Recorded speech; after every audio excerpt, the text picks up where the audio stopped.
예수님께서 분노하시고 또 화를 벌컥 내신 일은 그리 많지 않습니다. 눈물을 흘리고 연민의 정으로 가슴 아파하고 위로하고 쓰다듬은 적이 많이 있는데, 복음서의 기록에 의하면 2번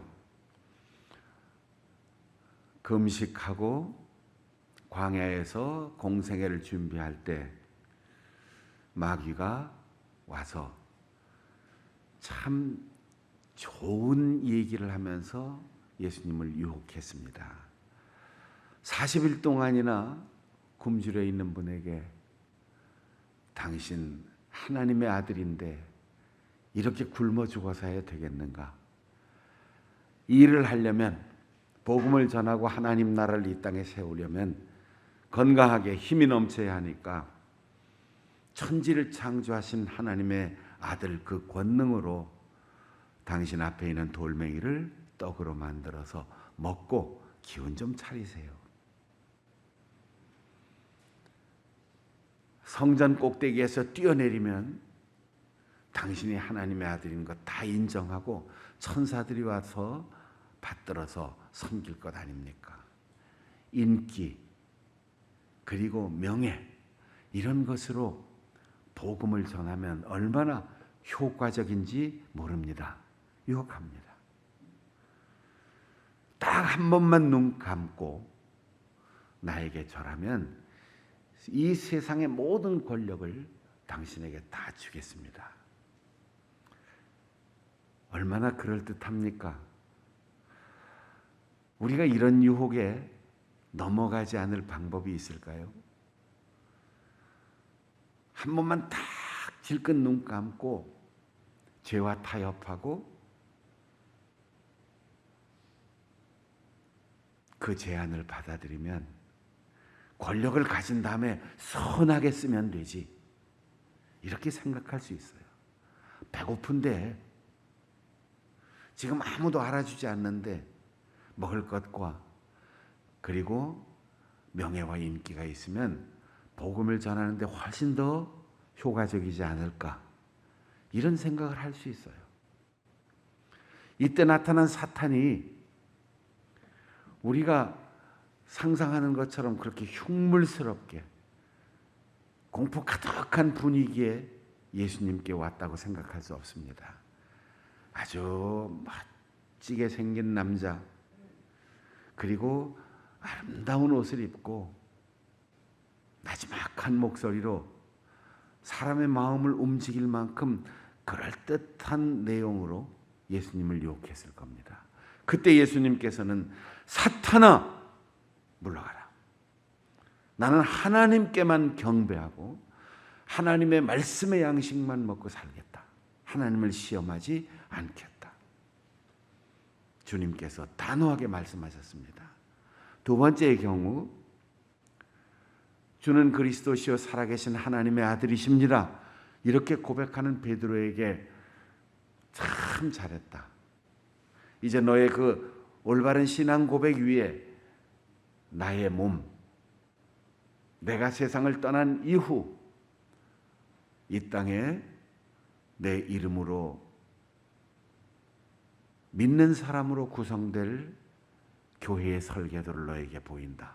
너는 교회의 초석이 될 거다.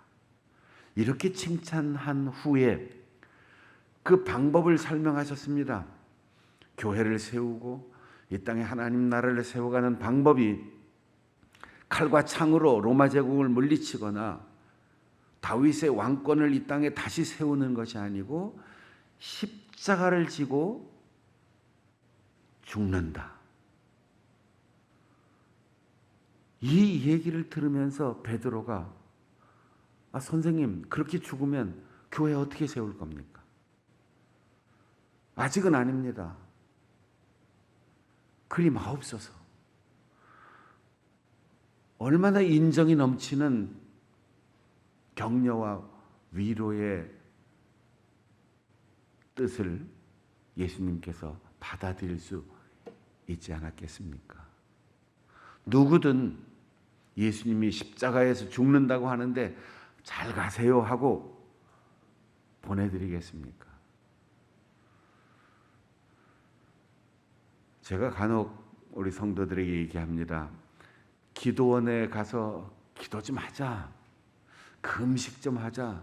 성경을 작정해 놓고 읽고 쓰자. 이런 거 작정할 때 가족들하고 의논하지 말라고. 여러분, 사랑하는 우리 자식이 일주일씩, 열흘씩, 혹은 40일씩 금식한다 그러면 그냥 기도해, 그냥 기도해. 부모는 누구든 그럴 거예요. 자기 남편이 다 내려놓고 하나님 앞에 나가서 내가 산골짜기에 들어가서 밤을 새워 기도하고 오겠다 그러면 여보, 그냥 교회 가서 1시간 기도하고 와. 그렇게 모질게 할 게 뭐가 있어? 당연히 말리고 싶겠지요. 그래, 일주일 동안 금식한다고? 아니야, 보름은 해야지. 이왕이면 40일 하지. 이렇게 내모는 부모나 배우자가 어디에 있겠습니까? 그러니까 상의하지 말고 그냥 결단하고 들어가야 되는 거예요. 사명의 길에는 가족들의 동의가 필요 없습니다. 내가 결단해야 되는 거죠. 베드로가 이렇게 인간적인 정을 가지고 예수님의 하시려는 일을 가로막을 때 예수님은 방금 전에 너는 교회의 조석이다 칭찬한 그 사람을 향해서 사탄아 물러가라 이렇게 말씀하셨습니다. 왜 그러셨을까요? 베드로가 갑자기 천사가 됐다, 사탄이 됐다 이런 게 아니에요. 그의 말, 그의 행동, 그가 하는 의도가 자신에게서 나온 것이기 때문이에요. 흙으로 된 사람, 흙에서 나온 생각, 흙으로 돌아가 썩어야 할 그 생각이 그를 지배하고 있을 때 예수님은 그의 말과 그의 역할과 그의 행동이 세상을 구원하시려는 예수님의 뜻과는 거리가 멀다. 그렇게 판단하시고 그 배후에서 베드로의 인격을 통하여 베드로의 인간적인 사랑을 통하여 주님을 만류하는 그 영적 실체를 보고 베드로의 등 뒤에 있는 사탄을 꾸짖어 쫓아내신 겁니다. 야고보는 계속해서 우리에게 어떻게 지혜롭게 올바르게 분별하여 신앙생활할까? 이것을 아주 간략하게 이야기하고 있습니다. 여러분, 이 땅에 많은 교회가 있어요. 많은 설교자들과 목회자들이 있어요. 수많은 직분자들과 성도들이 있습니다. 그런데 다 달라요. 어떤 사람 이게 옳다, 어떤 사람 저게 옳다, 이렇게 해야 된다. 그때 우리가 분별할 수 있어야 되는데 그 사람의 말을 듣지 말라는 거예요. 그 사람이 무슨 말을 하는가 이걸 보지 말라는 겁니다. 정말 올바르게 분별하고 하나님의 뜻을 지혜롭게 분별하고 선택해서 믿음의 생활을 하는 사람이라면 보이는 게 있어야 된다는 거예요. 증거가 있어야 된다는 거예요. 제가 오늘 여러분에게 모든 분들 돌아가실 때 귀가할 때 한 분 앞에 100만 원씩 다 나눠드리겠습니다. 기분 좋지요? 말하면? 믿을 수 있습니까? 목사님이 강단에서 했으니까 하겠지. 근데 생각해 보세요. 분별해 보세요. 박순영 목사가 100명에게 100만 원씩 1억 원을 가지고 있는지 돈이 딱 보여야 되잖아요. 그리고 그럴 능력이 있는지 가지고 있는 것이 있는지 여러분 한마디로 그건 아니다. 분별할 수 있어야 되는데 눈에 보이는 것 없이 말하는 것, 드러나는 증거 없이 말하는 것, 이것이 얼마나 위선일 수 있는가를 분별하라는 거예요. 그래서 야고보는 말합니다. 당신들의 행동으로 보이라. 어떤 행동? 선행과 온유. 좋은 일을 하는데, 쓸모있는 일을 하는데, 이웃 사람에게 덕이 되고 이웃을 행복하게 할 수 있는 그 올바른 행실, 착한 행실이 보이지 않는 것. 배고파? 밥 먹어라. 밥을 주지 않으면서. 추워? 옷 입어라. 옷을 주지 않으면서 하는 말, 행동으로 보이지 않는 것은 위선이라는 거예요. 이웃의 필요에 민감하지 않고 이기적으로 웅크리는 것, 지혜로운 신앙이 아니라는 겁니다. 그리고 타인에게서 어떤 얘기를 듣거나 박해를 받거나 오해를 받거나 억울한 상황이 벌어졌을 때 온유하라. 발끈 화를 내고 해명하고 싶어하고 뭔가 자기가 결정하고 행동하고 물리치려고 하면 올바른 신앙이 아니라는 거예요. 우리에게 구원받은 사람이요, 하나님의 자녀요, 예수 그리스도의 참된 제자요, 교회의 영원한 새하늘과 새 땅을 향하여 가는 순례자길에 동참하는 공동체 한 지체가 되었다고 하면 두 가지가 분명하게 드러나야 된다는 거예요. 잘 모이는 것 중요합니다. 빠지지 않는 것도 중요합니다. 열심히 땀 흘려 정직하게 일하는 것도 중요합니다. 그런데 그것이 누구에겐가 쓸모있는 선행으로 나타나지 않는다면 그것은 지혜로운 신앙이 아니라는 거죠. 아무 데서나 자기 주장 가지고 자기 마음대로 움직이려고 하는 독선적인 태도는 지혜로운 신앙이 아니라는 거예요. 우리가 세상 사람들에게 자랑할 것이 건물의 크기나 화려함이나 가지고 있는 돈의 액수나 모이는 사람의 숫자에 있지 않아요. 한 사람이라도 두 사람이라도 적은 무리들의 모임이라 할지라도 그 사람들 모이면 참 좋은 일 하는구나. 구역에서, 여전도에서, 남전도회에서, 장충단 교회에서 참 좋은 일 하는구나. 정말 이 시대에 꼭 필요한 일을 하는구나. 그게 드러나야만 올바른 신앙생활이라는 거죠. 누가 뭐라고 해도 잘 참고 기다리고 너그럽게 용서하고 이해하고 긍정해주고 모르는 것은 차분히 설명해주는 온유한 마음이 얼굴 표정과 언어와 태도에 드러나면 그것이 지혜로운 신앙생활이라는 거예요. 이것은 공동체든 개인이든 마찬가지입니다. 여러분 가정에서도 정말 지혜로운 신앙인이라면, 그리고 오랫동안 믿음으로 살아서 신앙의 경륜이 쌓이고 교회의 직분이 중요해진다면 그 사람에게는 선행과 온유의 드러난 증거가 나타나야 한다는 거예요. 우리의 이웃 사람들은, 그리고 지금 이 지역과 이 세상의 모든 사람들은 교회를 향하여 비난하거나 교회를 비판하거나 교회가 없어져야 한다, 그런 극단적인 주장을 하는 사람은 많지 않아요.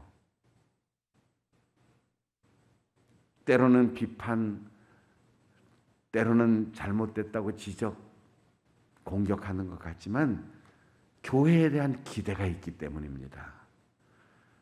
100년이 넘는 긴 세월 동안 우리 민족에게 기독교회가 했던 것, 그것을 기억하면서 지금도 보여달라는 거예요. 지금도 조선조 마렵에 일제의 강점기에 6.25의 공산주의로 인하여 고통받고 순교당하고 가난하고 어려울 때 교회에 모여서 새 힘을 주고받았던 그 교회의 역사 속에서 이 사회에 보여주었던 그 선행과 그 온유함을 지금도 보여달라는 거예요. 오늘의 교회와 지도자들과 신앙인들이 조급증에 걸려 있어요. 이기적이에요. 세상을 향해서 손을 내밀지 못하고 움켜쥐는 것에만 관심이 있습니다. 지금 세상의 모든 사람들이 교회를 향하여, 그리스도인들을 향하여 보여주세요. 하나님이 계시다는 사실을, 예수 그리스도의 십자가가 사랑이라는 사실을, 당신들이 성령 충만한 믿음의 공동체로 살고 있다는 사실을 보여주세요. 지금 그렇게 요청하고 있는 겁니다. 그것이 여러분의 삶을 통하여, 교회의 모든 움직임을 통하여 드러나 보이는 우리 교회가 될 수 있기를 바랍니다. 두 번째로 야고보는 뽐내지 말라고 했습니다. 자랑하지 말라. 너희 속에 독한 시기, 다툼이 있으면 그 어떤 것도 뽐내고 우쭐대지 말라. 여러분, 독약이라는 것은 배가 터지도록 많이 먹어서 사람이 죽는 게 아니에요. 독약을 온몸에 뒤집어 써서 죽는 게 아니에요. 아주 적은 양이라도 그것은 들어가면 그냥 죽는 거예요. 그러니까 잘 살펴봐야 되는 거죠. 잘 분별해야 되는 거죠. 눈으로 대강 봐서 뭐 없으니까 이 정도는, 그러면 목숨을 잃을 수가 있어요. 건강하든 부유하든 안전하든 내 속에 독을 내뿜는 시기심, 그리고 누군가와 아직도 서로 평화로운 관계를 갖지 못하고 다투고 있다면 지금 모든 뽐내던 것들을 다 내려놔라. 거짓말하지 마라. 이런 것들은 세상적인 것이요, 정욕에서 오는 것이요, 마귀에게서 오는 것이라 하였습니다. 바울 사도는 갈라디아 교회에 보내는 편지에서 이렇게 말했습니다. 우리 주 예수 그리스도의 십자가 외에는 결코 자랑할 것이 없느니라. 여러분, 무엇을 자랑하며 살고 있습니까? 아름다운 외모를 자랑하는 사람도 있고, 좋은 솜씨를 자랑하는 사람도 있고, 멋진 자신의 삶의 행적을 자랑하는 사람도 있고, 수많은 실력을 뽐내는 사람도 있어요. 그런데 야고보는 우리 속에 독버섯처럼 자리 잡고 커가는 시기심과 다툼, 그것을 경계하면서 뽐내는 것, 자랑하는 것, 내 능력과 자기 자신의 공로를 인정받으려고 하는 것, 이런 것들을 독약처럼 버리고 무시하고 끊어야 한다는 거죠. 우리 한국교회에 처음 파송되었던 외국인 선교사들이 한국에 와서 평생을 사역하면서 정말 눈물겨울 만큼 희생적으로 복음을 전했습니다. 100여 년 전에는 이 땅에 한 번 오면 평생 고향에 한두 번 갈까 말까예요. 동경까지 오는데, 그리고 조선 땅 부산항이나 인천항으로 입항할 때까지 배를 타고 한 달씩, 두 달씩 와야지 돼요. 그런 선교사들이 이 조선 땅에 와서 조선인의 이름을 하나씩 다 갖습니다. 그래서 미국 사람이든 카나다 사람이든 호주 사람이든 영국 사람이든 그들이 한국식 이름을 하나씩 가져요. 저는 얼마 전까지만 해도 목회를 하면서도 선교사들이 참 한자를 잘 찾아서 발음이 비슷한 이름을 가졌구나, 이렇게 생각했는데, 요즘 와서 공부를 하면서 새로운 걸 발견했어요. 선교사들의 이름이 발음만 희한하게 영어 이름하고 비슷한 걸 찾은 것뿐 아니라 그 속에 조선인을 사랑하는 마음을 담아서 이름을 지었다는 사실이에요. 1907년 평양 대부흥운동이 일어났을 때 그 주역으로 한국교회의 부흥운동의 아버지라고 부르는 로버트 하디 박사가 있습니다. 그 하디의 한국 이름이 하리영입니다. 하리영. 영자는 영영 아닌데 왜 여기 붙었는지, 하디 그러면 하리라고 하든지 한자를 유심히 살펴봤어요. 물하자에 옥편에서 찾기도 저 뒤로까지 찾아가서 보통 사람들은 잘 알지도 못하는 잉어리, 물고기 잉어리, 거기에다 헤엄칠 영, 하리영. 하리 선교사는 이 땅에 와서 한국식 이름, 조선의 이름을 가지면서 지금은 어둡고 낙후되어 있는 이 땅의 백성들이지만 복음의 물결 속에 죽은 물고기가 아니라 활발하게 헤엄치며 온 세상에 가득한 잉어떼를 바라보면서 자기의 이름, 물속에서 헤엄치는 잉어. 정말 그 후 조선은, 그리고 한국은 전 세계의 넓은 물에 활발하게 움직이는 물고기, 생명의 물고기들이 어마어마하게 들끓는 호수가 되었어요. 이 하디 선교사가 어떻게 부흥의 주역이 되었느냐 하면, 토론토에서 의과대학을 졸업하고 시장 주치의로, 그리고 돈 잘 버는 병원을 2개씩이나 개업하고 대학의 의과대학 교수로서 일하다가 선교사 부름을 받고 이 땅에 왔어요.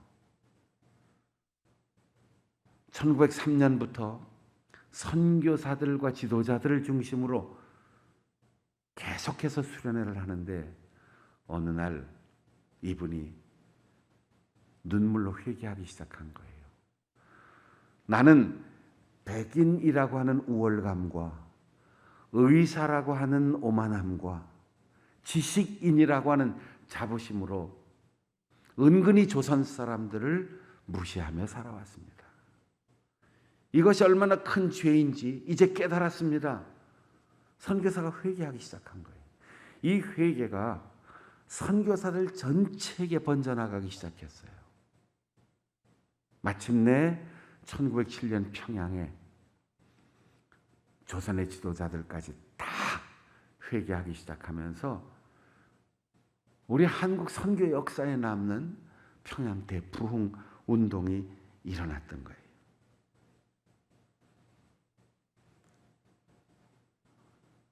초기 선교사들은 지식으로나 직업으로나 최고 엘리트의 의식을 가지고 있는 사람들이 왔어요. 그런데 그들이 회개하기 시작하면서 한국의 부흥의 불길이 활활 타기 시작했던 것이죠. 우리 성결교회 선교사들의 이름도 제가 한자로 조사를 해보니까 참 눈물이 날 정도로 무릎을 탁 쳤어요. 길보른 선교사와 카우만 선교사가 자기들의 직업을 다 버리고 피아노 한 대 판 돈 가지고 동정에 와서 성사학원을 세우고 거기에서 공부한 사람들이 스스로 복음을 전해서 우리 성결교회가 세워졌는데, 길보른의 이름은 한자로 길할 길, 복의 복, 산륜, 산이라는 뜻을 가진 륜자를 어떻게 찾았는지 기가 막히다. 여러분, 성경의 역사가 산의 역사입니다.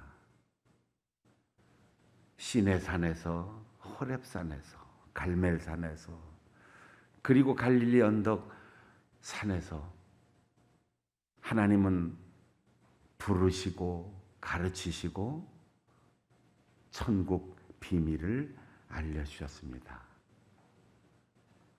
길보른 선교사는 이 땅에서 길보륜이라는 이름을 가질 때 길하고 보배로운 이 소식을 전하는 시내산의 만남이 있기를, 산상수훈의 진리의 가르침이 있기를 바라며 길보륜 이렇게 이름을 지었어요. 카우만 선교사는 조선 이름이 가우만이었어요. 가격할 때 갑, 가자와 우는 찾기도 힘든 벌레 우자를 찾았어요. 다른 쉽게 찾을 수 있는 한자가 있는데 벌레 우자를 찾고 많은 찰만, 가득하다, 만족하다. 카우만은 자신의 가치가 벌레만큼만 돼도 만족한다고 하면서 사역에 임했던 것입니다.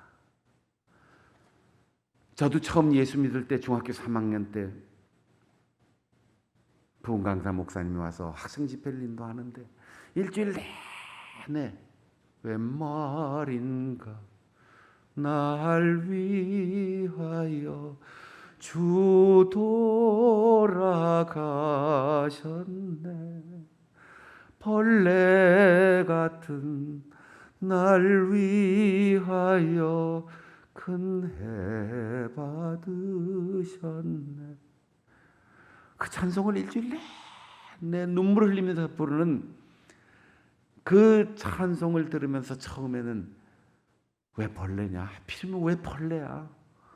호랑이도 아니고 강아지도 아니고 고양이도 아니고 벌레라고 자기를 비하하는 그 부흥강사의 메시지와 찬송이 못마땅하게 들렸어요.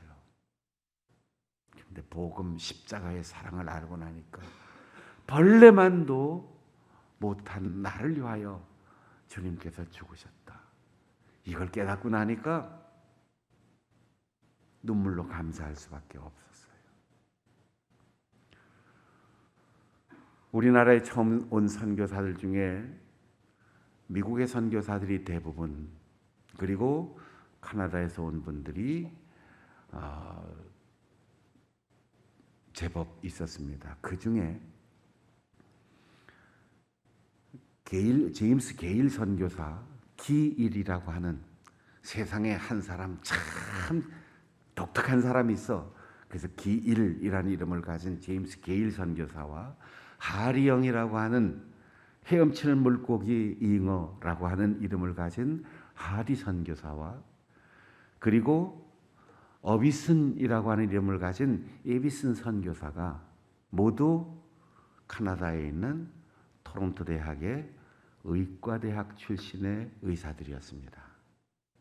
선후배 관계로 이 세 사람이 이어서 조선 땅에 도착해서 그들이 선교를 시작할 때 제임스 게일은 이 땅에 많은 역사를 공부해서 처음으로 춘향전, 구운몽 이런 것들을 영어로 번역해서 해외에 한류의 열풍에 제일 꼭대기에 있는 분이에요.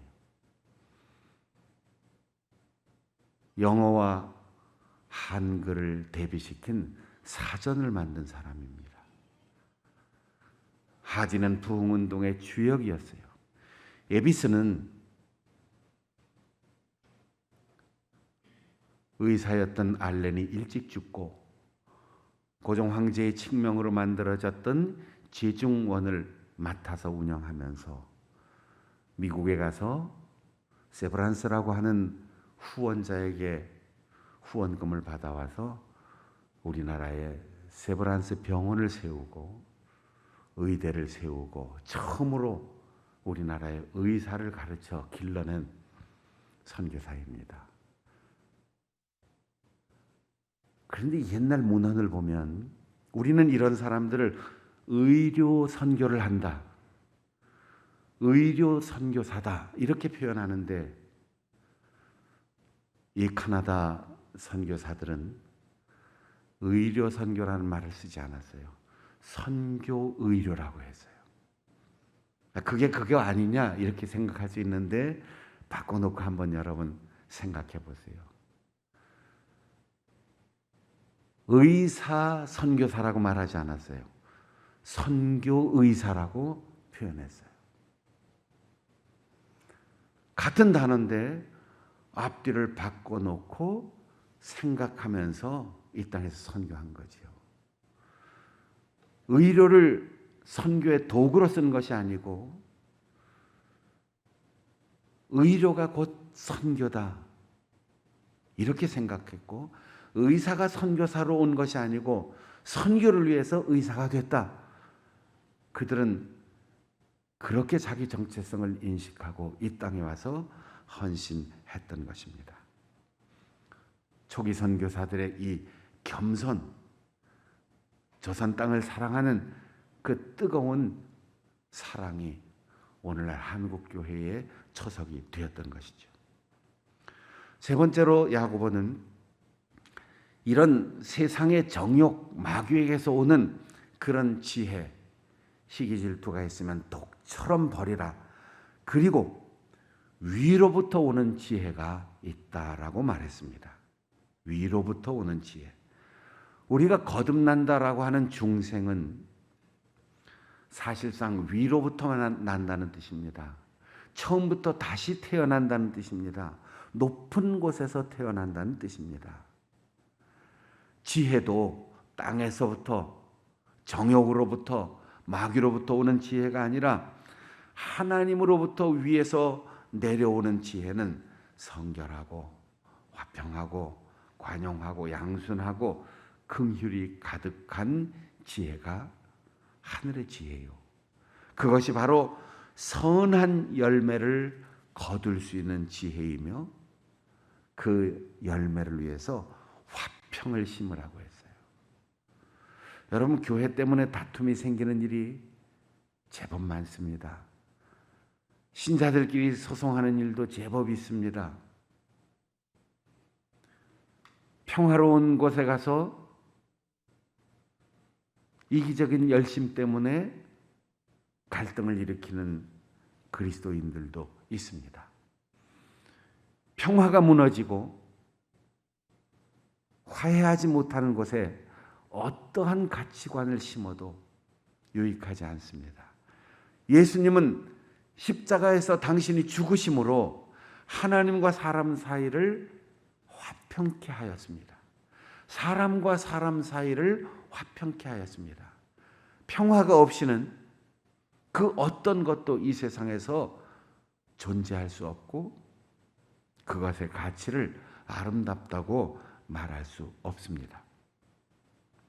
오늘날 어느 때보다도 예민하게 반응하고 서로 갈등하고 다투는 이 시대에 우리 교회는 너그럽고 넉넉하고 평화를 심어서 하늘로부터 오는 선한 열매가 풍성한 우리 모든 성도들, 그리고 이제 추석을 맞이할 때 여러분의 가정에도 그렇게 거룩한 성도들의 모임이 이루어지므로 우리의 속에, 그리고 우리의 관계 속에서 다툼과 시기심이 다 사라지고 평화가 꽃피는, 평화의 열매가 가득한 그런 좋은 명절을 맞을 수 있기를 바랍니다.